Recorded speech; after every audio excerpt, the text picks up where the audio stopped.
Los ingenieros sociales lo hicieron de nuevo. Refundir en plena época preelectoral al pueblo colombiano en la falsa dicotomía uribismo versus petrismo.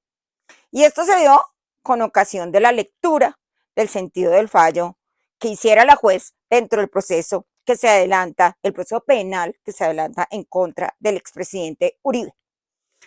En este video no voy a hablar ni voy a hacer una apología en defensa del presidente Uribe, porque los defensores de derechos civiles y políticos no defendemos a los políticos. Nosotros analizamos los actos que realizan esos políticos con ocasión de sus funciones públicas para ver si estos actos violan o no los derechos de los ciudadanos. Así las cosas, lo que analizaremos es realmente cómo esos ingenieros sociales lograron que ese juicio se apresurara para tener un fallo en contra del expresidente Álvaro Uribe para agitar y para caldear los ánimos en plena época preelectoral. Porque al gobierno actual no le conviene que el pueblo se una para defender la democracia que está siendo absolutamente atacada, para defender el Estado de Derecho y la soberanía, sobre todo con la unión, con la sociedad que la semana pasada nos anunciaron entre el jefe del cartel de los soles y el presidente Petro. Esta unión resulta absolutamente perversa para la soberanía y para todos los colombianos. Y es que nuevamente la narrativa de Petro queda eclipsada totalmente por la realidad. Mientras el presidente el 20 de julio decía que los que atentaron contra Miguel Uribe y que aquellos focos de violencia se presentaban era porque Iván Mordisco, Chiquito Malo y todos eran una especie de sirvientes de los carteles que operan en Dubái, resulta que Estados Unidos estaba ratificando que Maduro es el jefe del cartel de los soles al lado de Padrino y aumentó la recompensa por aquel que lo entregue. Es decir, que el jefe de Mordisco y de todos esos actores como el ELN no es ninguna liga de narcotráfico, sino el presidente, el dictador con el que estamos haciendo acuerdos para una zona binacional. ¿Binacional de qué? Una zona para seguir siendo la mayor vía de tráfico de narcóticos.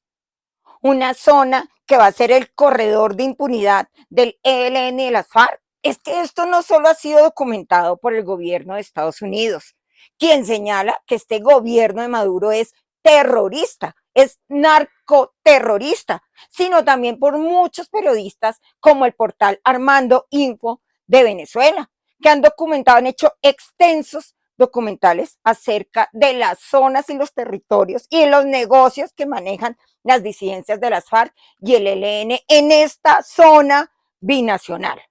Lo preocupante es que en esta zona, fuera de que haya un tráfico indiscriminado y un aumento de la producción y distribución de narcóticos, es que allí los pobladores sigan siendo desplazados y los niños reclutados. Esto sin contar con la poca población que queda allí y no se le permita en época electoral ejercer libre y voluntariamente su derecho al voto. Esto es terrible. Entonces, ¿qué pasa? Allí es donde debemos analizar. ¿Acaso los mismos que apoyan una condena en contra del expresidente Uribe son los mismos que están defendiendo estos hechos tan abrumadores, tan terribles que está realizando el gobierno Petro? Esto es lo que debemos analizar, si tenemos una doble moral o si realmente nos interesa defender la democracia. Es claro que estos dos mandatarios utilizan unos discursos y unas narrativas repletas de mentiras que la realidad siempre termina desmintiendo. Ahora bien, a los colombianos nos debe interesar es que haya una independencia real de las ramas del poder público. Lo preocupante es que este juicio en contra de Uribe no demuestra esa independencia total y legítima de esta rama judicial. ¿Por qué? Primero, porque fue un juicio que se hizo a las carreras, lo cual es importante si esta fuera la dinámica de la rama judicial, pero esta no es la dinámica. Entonces, esa rapidez con la que se llevó a cabo este juicio ya hace dudar. Pero, ¿qué decir del fallo de ayer? 11 horas para la lectura del sentido del fallo. 11 horas que se hubiesen podido reducir simplemente a la enumeración de las pruebas, a la valoración de esas pruebas por parte de la juzgadora y no para hacer unos enormes discursos y unos juicios de valor absolutamente subjetivos que definitivamente hacen dudar de la imparcialidad que debe tener un juzgador a la hora de emitir un fallo y sobre todo en derecho penal, sobre todo en esta área del derecho. Entonces, esto es lo que preocupa porque parece haber sido toda una obra de teatro, 11 horas, donde, obvio, iban a acercarse a este complejo judicial, pues seguidores del expresidente, y esto fue aprovechado también por los que están en contra, que obviamente hacen parte del petrismo, y después de caldear los ánimos, de que los medios de comunicación también intermitentemente fueran diciendo sus apreciaciones acerca de cómo se desarrollaba esta lectura del sentido del fallo, pues terminó, obviamente, con otra puesta en escena.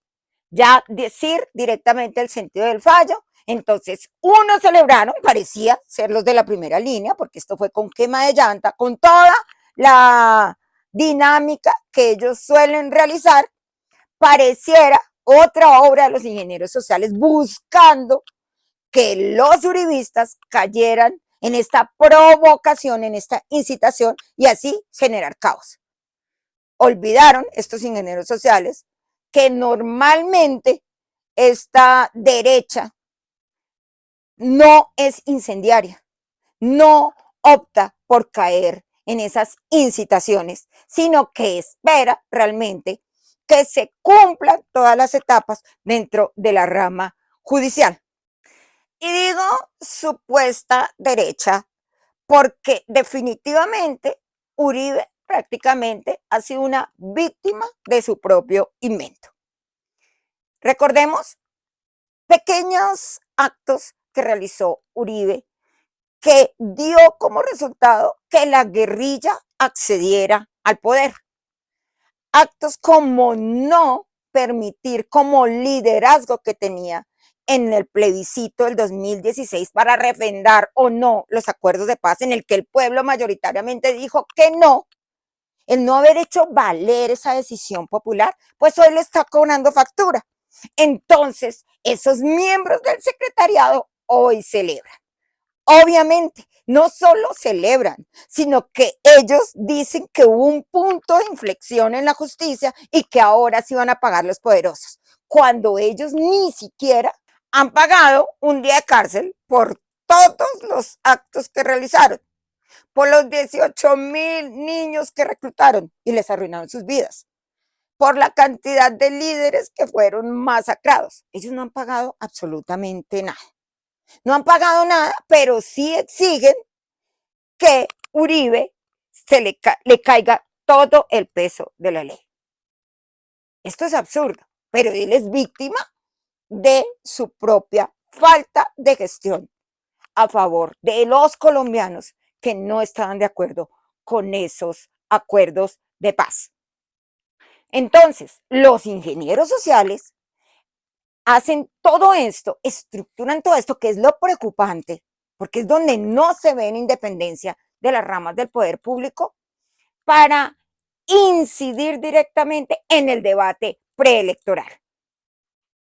Debate preelectoral que se va a reducir al falso dilema uribistas, petristas. Absurdo. Cuando el país se está cayendo a pedazos, cuando el país debe estar unido, porque es absurdo que le estemos entregando una parte del país al jefe del cartel de los soles. Porque es terrible que el jefe del cartel de los soles sea socio de las disidencias, sean socios del ELN y de quién sabe qué otros grupos, porque finalmente el cartel de los soles, ¿a qué se dedica? Al narcotráfico y tiene vínculos con Sinaloa. O sea, esto es una red transnacional y los colombianos estamos en el medio, distraídos, defendiendo a Petro o a Uribe. Increíble, cuando los colombianos debemos estar defendiendo la democracia y el Estado de Derecho. ¿O no se han dado cuenta que, por ejemplo, Iván Cepeda o María José Pizarro dicen que es que se debe respetar la independencia de los poderes, lo cual es verdad, pero no decían eso cuando apoyaban que el presidente hubiese hecho el decretazo de la consulta popular, que era abiertamente inconstitucional? El pueblo no puede seguir defendiendo políticos. El pueblo debe defender es la democracia, porque allí es donde se sustentan los derechos y las libertades que tenemos los colombianos. Ojalá nos enfoquemos en el desgobierno y podamos luchar por nuestro país. Feliz tarde.